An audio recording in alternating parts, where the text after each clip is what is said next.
Hey guys, welcome back. So I wanted to do a little intuitive art session. Now I learned about this from Art by Heather, who I have been binging lately, like all of her videos.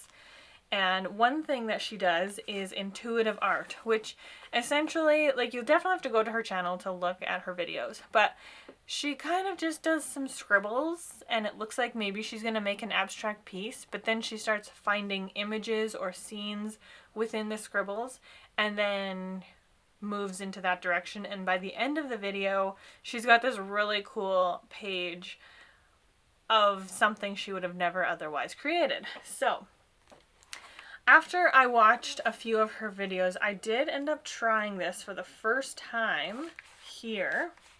And I really love how this little character turned out. It's kind of like, I don't know, I see it as like a robot with butterflies on its head. And I had so much fun with this. I tried again on the next page to do it again, but I used way too much water, and this paper was not designed for water at all. And so it ripped through the paper. So I had to put a stop on that. I didn't even finish this. But this is essentially how the intuitive art process starts, is kind of like a bunch of scribbles. So what I want to do now in my main sketchbook is use my water-soluble oil pastels. Right now I have the Montmartre. These are the ones that I've tried out this medium with. I know it's the cheapest option, and I know it's a lot waxier than the high quality water-soluble oil pastels are, but this is what I have. What I want to start off with here in this intuitive sketchbook, which I'm really excited, guys. So yeah, I don't know. That little robot face gave me so much, it encouraged me that maybe I could do this. Like, her stuff, Heather's stuff always turns out so cool. So it's a little bit intimidating when you see somebody so good at something and then you're like, I don't know if I can do that, but I want to try. Should we try this color? No. Don't get too in your head about it. She always reminds you, don't get too in your head about it. Don't think about it too much. And yeah, when you start thinking about it too much, then you need to switch gears a little bit. So yeah, what she does is she just basically takes shapes and lines and colors in some spots.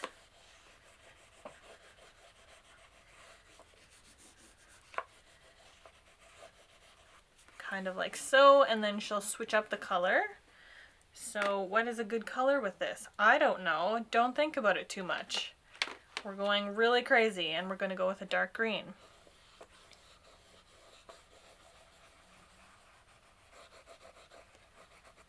And then, you know, you just got to keep going. And I don't see anything in here right now, and that's okay. And even she usually doesn't see anything right off the bat. And you're not meant to, really. You're just meant to be putting marks down on the page. So I want to do one more color that I hope will maybe tie in the two colors. What about this piece? This is like mint. So, don't think about it. Don't think about it. Just start going. This is really light. I don't know if this is a great color option, but here we are, not thinking about it, right? We're not thinking about it. So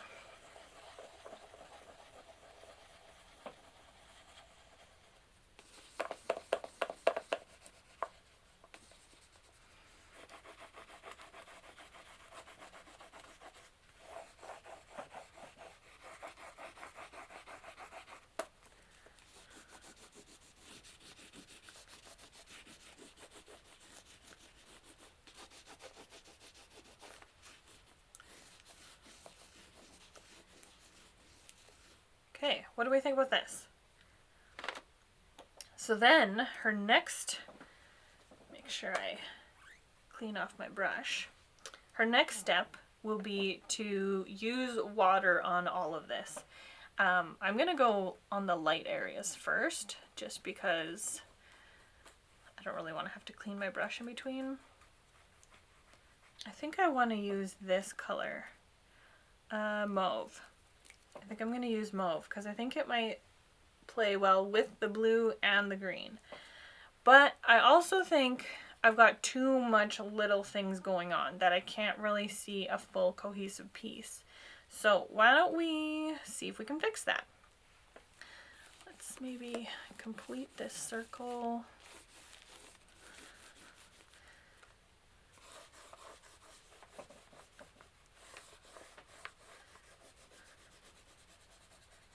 Do something like that. Don't think about it. Don't think about it. Some circles going on here apparently.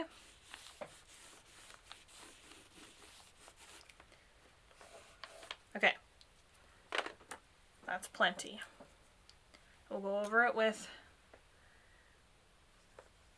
water once again. Okay, what are we seeing? Still, unfortunately, nothing? I have a problem with faces. I see faces all the time.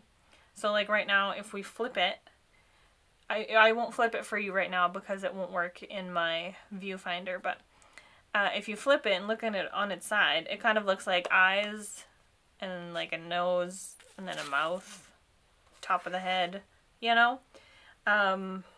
Maybe here's the bridge of the nose. But I don't want to rely on faces so much. So I really like I'm doing a lot of straight lines here. Actually, I got lots of curves. I don't know. I got curves and I got straight lines. I don't see anything. You know what I'm going to try to do? I'm going to try and flip it upside down. Well, since we have this really pale blue, why don't we go with like the same tone, but in like a darker blue? Okay, are we ready? Do we want to do this? Well, I don't see anything right now, so I kind of have to do this. Right? Okay.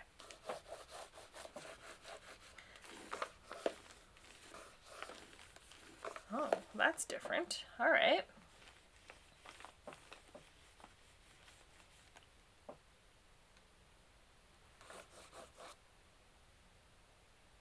Okay, how about that?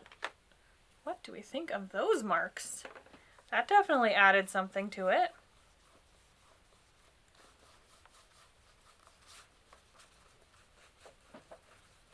I really like the approach of just like, don't think. If you're thinking about it, you're doing it wrong. I like that.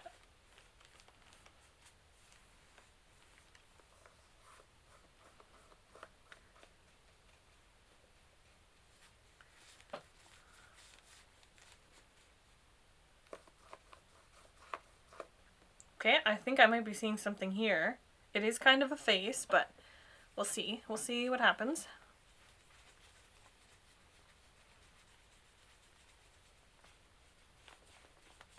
Okay, so as it dries, let's talk about what I was seeing.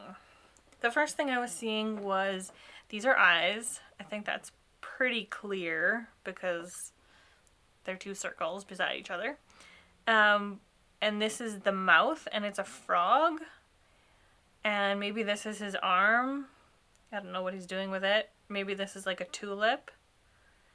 Maybe this is the frog's belly. Maybe he's sitting on a chair or something. Do we like that? Should we continue with that? What color is the frog? Do we try and make him green? Dun, dun, dun. Let's dry this and continue. So I turned it back around and I actually see a baby carriage. So this is the carriage, there's the baby's head, the baby's body, the wheels. I don't really see anything else, but a lot of times what Heather will do is she'll just pursue one thing that she sees and then maybe something else will come. So yeah, I think I want to make this into a baby carriage. And then here when she starts to like render the piece, it is more about like you don't have to keep exactly to the lines necessarily.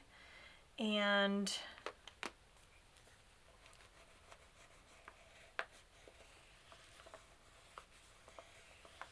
you don't have to keep to the colors either. And you can use water again if you would like, but I'm trying to remember. I don't think she really does to render the piece. Can't really remember. You'll have to go watch her stuff. So it is definitely a very like scribbly way of making art, but I enjoy watching it, and now that I've tried it out, I enjoy the process. It's a very fun experience, and I highly recommend, if you like art in any way, try this technique out. It's pretty cool. It's a very colorful baby buggy.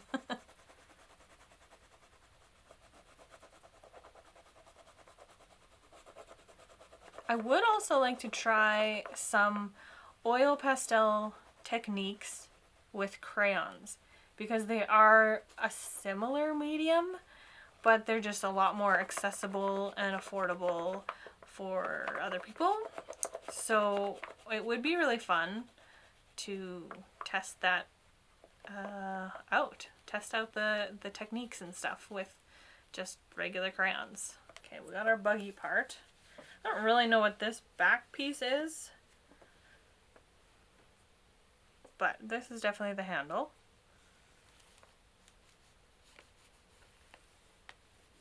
Let's make this a peachy tone baby.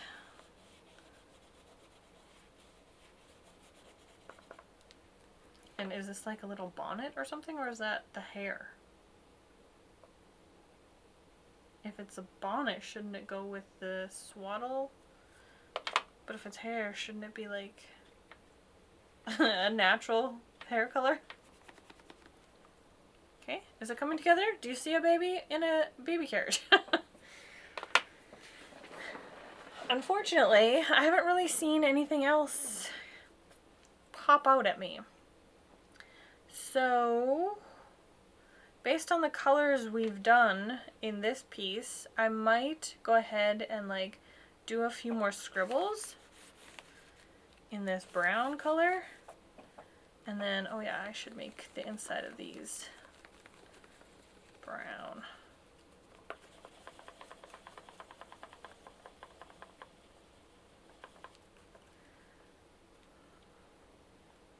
I don't know what to do here.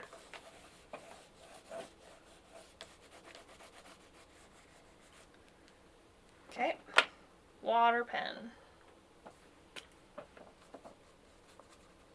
What happens when we've added a dark element?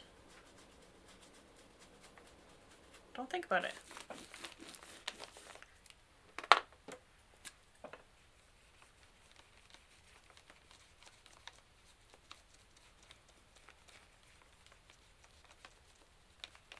Just made more blocks.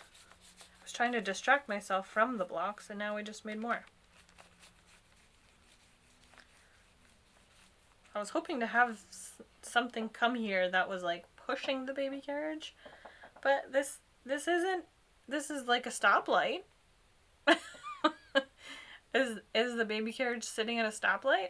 I don't know what that means. And what's this? I don't know what that is. I don't know, guys.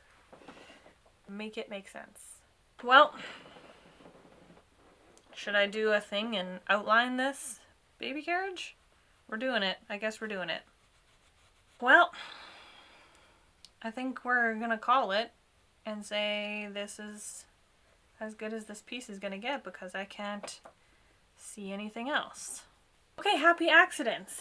I was drawing this with my heat tool and I saw something. So I think the baby carriage is parked outside of a house, and this is a window and this is a bush. You see it? You see it? I'm gonna go with that, and we'll put it together and hopefully it makes some kind of sense. I think I would use this technique as a way to loosen up before you start like an art piece, you know? This might be a good warm-up technique, this intuitive drawing. And in the case like my little robot girl, maybe you get something you want to pursue later, because I would really like to draw this girl again in future. She's upside down, but you get it. I would really like to draw this girl again in future and really like flesh out her, flesh out, she's a robot, but really like make a full character design for her. So, you know, maybe sometimes it'll turn out in your favor, and maybe sometimes it'll just prove to be a decent warm-up. And I think that's what today is for me. It's just a warm-up, because I don't think I would need to come back to this piece or to do it better in a like a different medium or on a canvas piece or something, you know. I think this one just proved to be a warm-up, and I think that's good too. Get your hand loose, your fingers loose, your ideas flowing. Maybe what this proves is to give you a color palette that you hadn't thought of before. Maybe, I don't know. There's lots of things I think you could take away from this kind of experience without it having to be like the end product. So we've got a window, we got a little bush. I think we'll just call it there and say they're in front of a house. I guess I could make little bricks, I suppose, and then just like have the color behind it be the color. Why don't we try that? Okay, I'm not really sure that that actually did anything, but here we are. I'm gonna leave it now. It is done. Just have to let it dry. Let me know in the comments if you have ever done like intuitive drawing before, and did you enjoy it? I think I will definitely keep trying this intuitive drawing technique. I do like the experience, so I would like to get to a point where I also like the result. It is what it is. It's not my favorite thing in the world at all. It doesn't seem very creative to me, but here we are. We're starting off, and this is where we're starting. It is, I would say, intuitive drawing feels a little bit like abstract art at first anyway, and I'm not good at abstract art. But I do want to do a little plug here for my friend Melanie, who is an amazing abstract artist. I will leave her website link down below, and please, please go check out her art. It's fantastic. So, all that to say, thank you guys so much for being here as I struggled through this. I will definitely try it again. I might keep trying with the oil pastels, or I might try with other mediums as well. But yeah, let's just chat in the comments below about art and all things oil pastels, abstract art, intuitive drawing, all that kind of stuff. And I will see you in whatever comes next. Thank you so much for being here. Bye!